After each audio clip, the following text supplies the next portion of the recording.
me thinks I need to have Roger stop picking that song. Because it does this every single time. I am so grateful. And I am so blessed.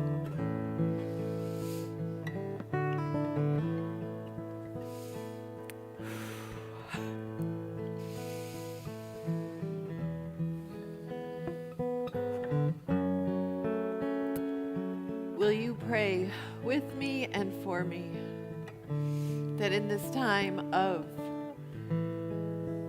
meditation and message, that love will guide my way,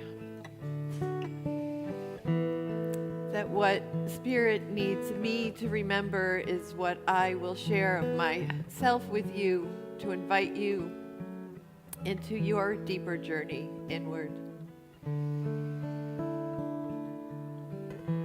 so that our gratitude will overflow these walls.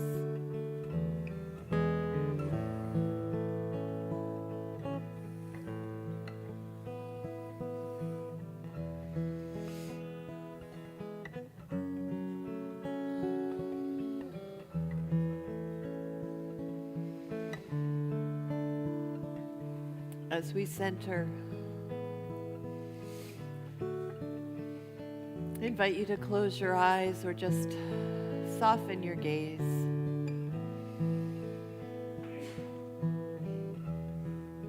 Sensing wherever you are sitting, wherever you are in this moment, feeling yourself supported.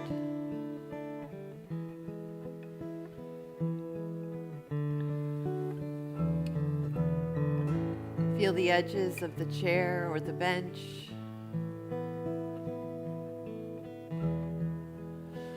And as you breathe in and out,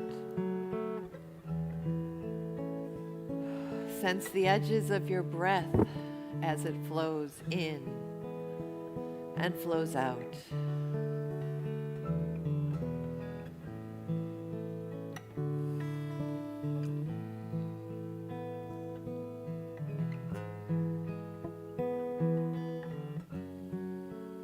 Sense the soles of your feet.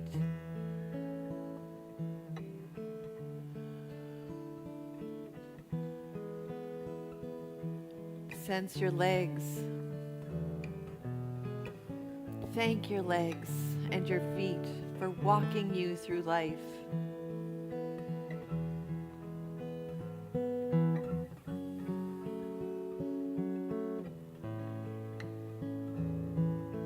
Sense your hips, your belly. Let your belly be soft. Let it fill with breath and empty.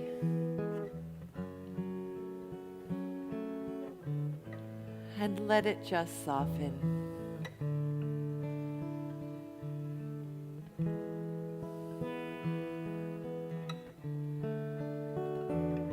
Sense the back of your body. Maybe it's touching a chair or the back of a bench. Sense the back of your rib cage and your spine as you breathe in and out.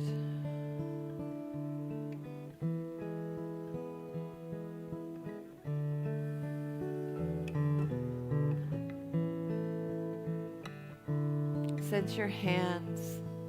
Hands that work and pray and touch and love and cook and garden.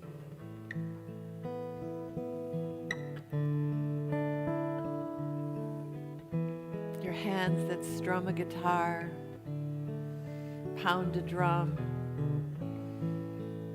raise a fist in despair, and thank your hands for being the works of love.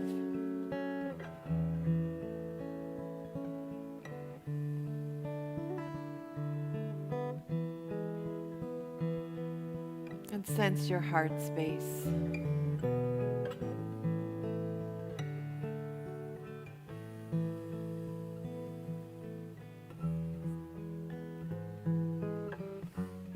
this light that you are, that we imagine lives in this space, but that lives in every cell. But sense it here now, the center of your beating heart. And thank your heart.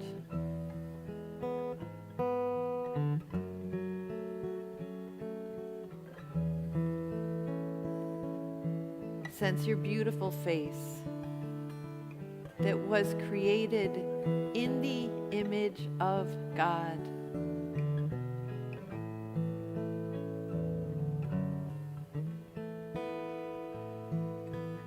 So as your face changes over time,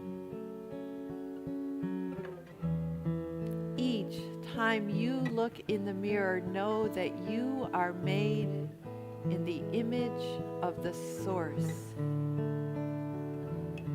And thank your beauty.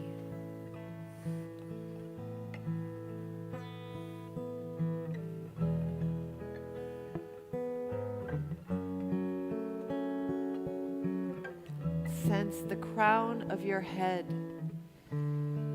the energy that you are that is housed in this beautiful physical body, that energy emanating up and out and in. And thank your light.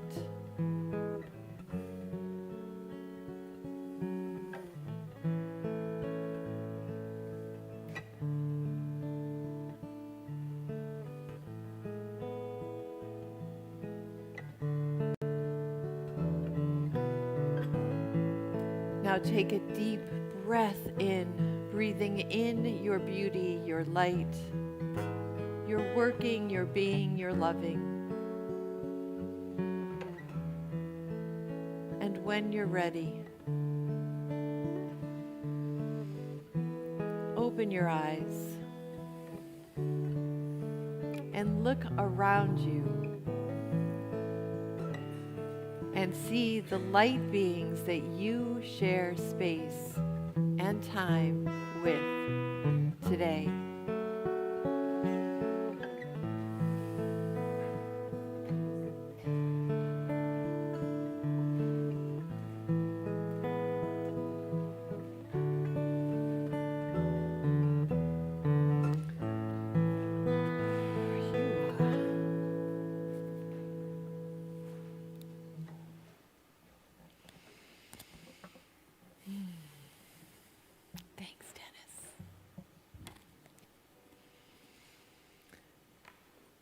So have you ever felt stuck between a rock and a hard place?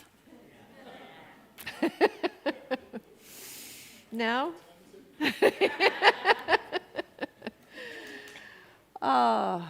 Sometimes, that feeling stems from one of those decisions. We have two options in front of us, this job or this job. Do I stay or do I go? And it can feel like no matter which option we pick, something's not going to feel good, right? That discomfort of not knowing which way to turn because we don't really want door A or door B. And there doesn't seem to be a third option. And so we're in that space. The stakes feel so high, and we can feel frozen with indecision, with fear that if we make the wrong choice, what's going to happen? Or then we make the choice and we berate ourselves because maybe we should have made the other choice. And now look at where we are. And so we're in that space of feeling squashed between the rock and the hard place. So when life presents us with what feels like then that rock and hard place, how do we meet that moment? How do we meet it and find a love place? So with thanks to Raj for the title, I wish actually we could have recorded our conversation in the library the other day, because I'm like, oh my, we are so brilliant together. That would have made the remaining 5 days of my week feel a lot less like a rock in a hard place. How do we meet that moment and lean into love? Chogyam Trungpa Rinpoche, with deep apologies for how I probably just butchered your name, has a little saying that was part of One Spirit's daily word today. Our entire spiritual practice is to meet our edge and soften. Oh. The rock and the hard place. How do we soften?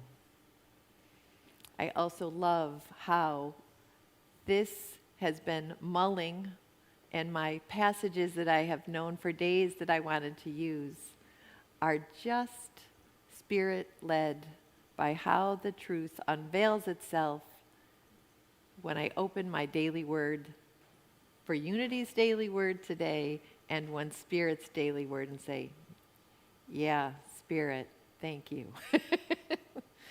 I'm trying to listen. How do we soften? So from the book Soul of a Pilgrim, 8 Practices for the Journey Within by Christine Waltner's Paintner, here's a little bit of food for thought and food for holding in our hearts. Chapter 4 of this book is the practice of making the way by walking. It begins with an epitaph, a quote from Antonio Machado. Wanderer, there is no way. The road is made by walking. So we've come to our rock and our hard place, and we don't know where that way is leading us. But the way is just to continue walking. I'm sorry. And to fumfer with the mic. Can you hear me better? Okay. Wanderer, there is no way. The way is made, the road is made, the way is made by walking. So here are her words, Christine's words. God does not call us to one particular path that we scrutinize and discover. God calls us to the fullness of living, which can be manifested in multiple ways. We have to listen closely. Listen closely. That's where I fall down. For what is truly life-giving, and there lies the struggle. We resist trusting ourselves. We tell ourselves stories about why we should stay stuck. Following the way made by walking means listening for what is life-giving, but the inner pilgrimage also involves descending into the depths of our being. This means we must examine the places where wounds and shame dwell. We are called to retrieve those lost parts and welcome them back into the wholeness of our being. This is why many of us never get very far. The inner voices that criticize and cajole become too loud. We return to what is comfortable, to what numbs us and prevents us from claiming a life that is more congruent with our heart's desire. I feel like I'm going to just reread that chapter over and over again. We're called to what brings us life, but also to bring back home those places that we don't really want to look at. those wounds, those decisions that we made that we look back on maybe with regret, without recognizing that there is simply an invitation to recognize that all of that is simply our path. And with radical hospitality, even for those parts of ourselves, what does that mean? She goes on, we each have a particular way, and we're responsible for the choices we make, which shape the direction of our lives unfolding. At the same time, we are also invited to yield our desire to control that unfolding. Why, yes, in my book, it's got about 10 underlinings. Ooh. The spiritual journey calls us out into the wild places where God is not tamed and domesticated. We are asked to release our agendas and discover the holy direction for our lives. We each have a particular way, and yet we're invited to yield. On Friday night, not only is Jerry our beloved administrator and part of our music team, once a month, Jerry hosts an Authentic Voice open mic. And she beautifully and gently creates a safe space for whoever shows up to explore that very thing. What is our path that calls to us, that little quiet voice that says, well, I really wish I could do this, but I'm pretty sure I'm no good at it, and says to that voice, yep, I hear you. Try saying it at the mic now.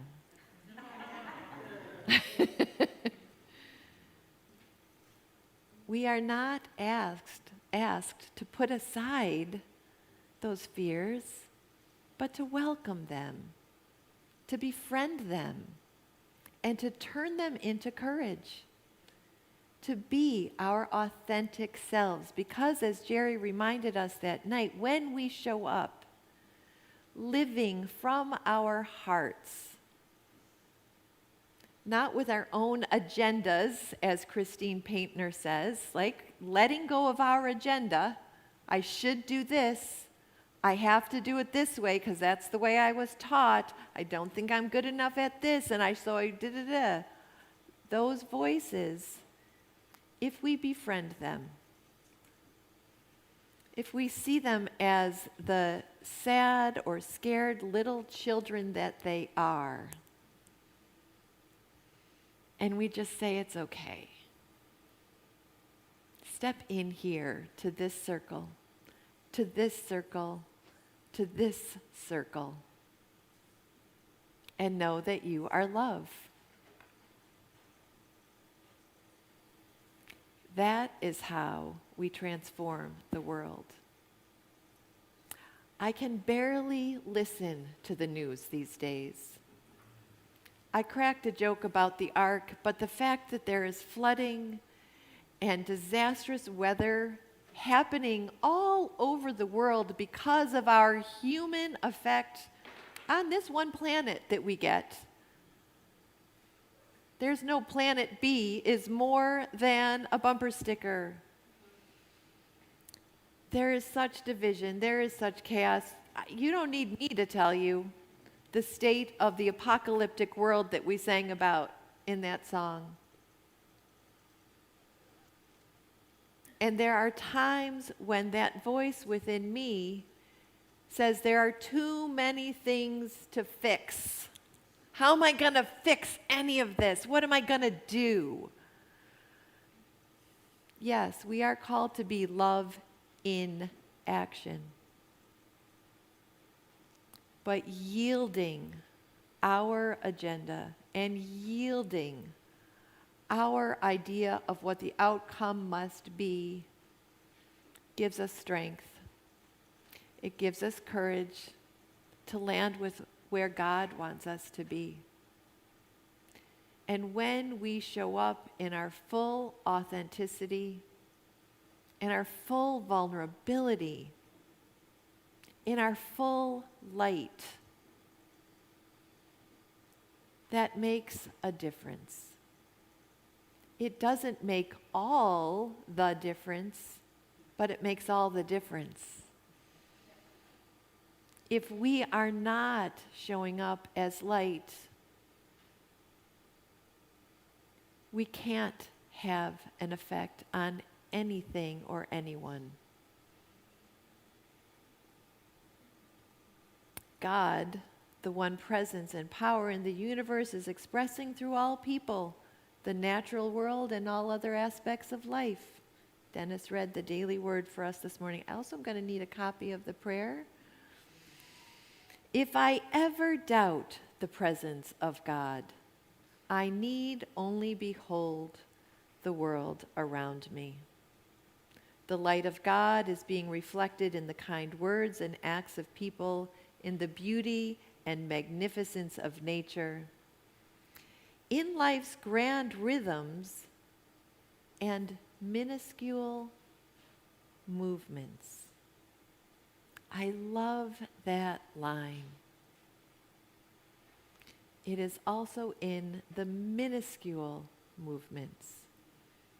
Saying yes, befriending a fear, reaching out past our comfort zone to somebody that we recognizes needs our presence.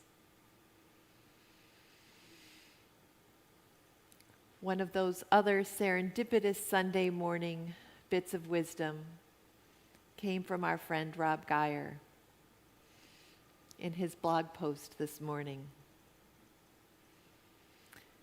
So when we lean into a love place, what does that mean? Rob writes at the end of his blog, I have come to learn that love is a deep well connecting me to my divine source.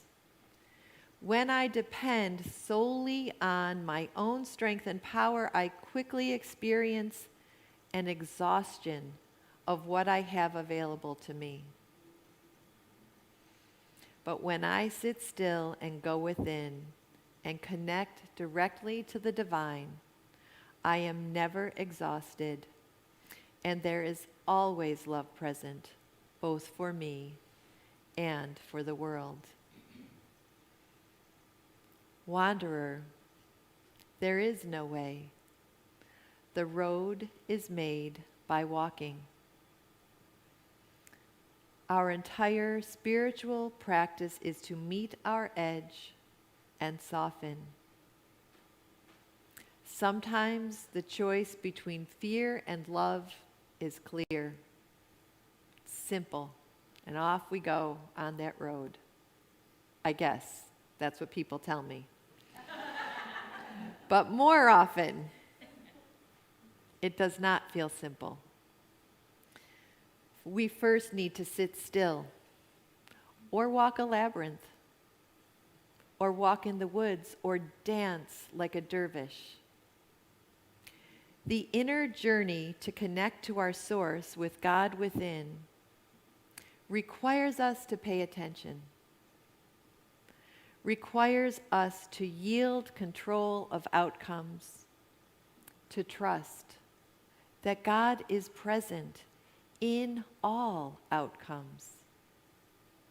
God is present in all outcomes. That requires us to meet our fears, to befriend them, to listen to them. They're just information. And let them lead us to a love place. So how are you tuning in to that love place? What practices help you soften that edge and listen? Wanderer, you are on the path, and you do not walk alone. And so it is. Amen.